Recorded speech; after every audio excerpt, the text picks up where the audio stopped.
Hi అండి. అందరూ బాగున్నారా? ఇది మామిడికాయల సీజన్ కదా! మీకు అద్భుతమైన రెసిపీ చూపించడానికి వచ్చాను. చాలా బాగుంటుందండి. క్షణాల్లో అయిపోయి ఈ రెసిపీ సూపర్‌గా ఉంటుంది. Welcome to Prasad kitchen. నేను మీ ప్రసాద్ వేములపల్లి. ఇక్కడ 2 పచ్చి మామిడికాయలు తీసుకొని శుభ్రంగా కడిగి చెక్కు తీసేసి ముక్కల్లాగా కట్ చేసుకున్నాను. ఈ ముక్కల బదులు మీరు ఈ మామిడికాయలని తురుము కూడా చేసుకోవచ్చండి. ఇప్పుడు మనం ప్రాసెస్లోకి వెళదాం. ఈ ముక్కలన్నిటిని ఒక మిక్సీ జార్ తీసుకుని అందులో వేసుకుందాము. రుచికి సరిపడా ఉప్పు వేసుకుందాం. మీ రుచికి అనుగుణంగా మీరు వేసుకోండి. నేను ఇక్కడ ఒక 2 టీ స్పూన్లు కారం కూడా వేసాను.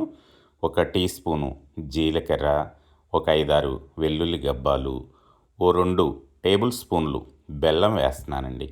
ఈ పచ్చడికి బెల్లమేనండి సూపర్ టేస్ట్ అద్రిపోతుంది. పైన కొంచెం కొత్తిమీర కూడా వేసేసుకుని వీటిని మనం కాస్త బరకగా మిక్సీ పట్టుకుందామండి. చూడండి, ఇలా అయితే సరిపోతుంది. ఈ రోటి పచ్చడి సూపర్గా ఉంటుందండి. నేను రోట్లో చేయలేదు, కానీ రోలు ఉన్న వాళ్ళైతే రోట్లో కూడా నూరుకోవచ్చు, అంత బాగుంటుంది.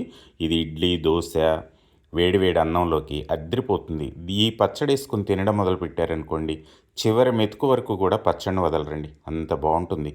ఇప్పుడు దీనికి మనం గుమగుమలాడే తాలింపు పెట్టుకుందాం.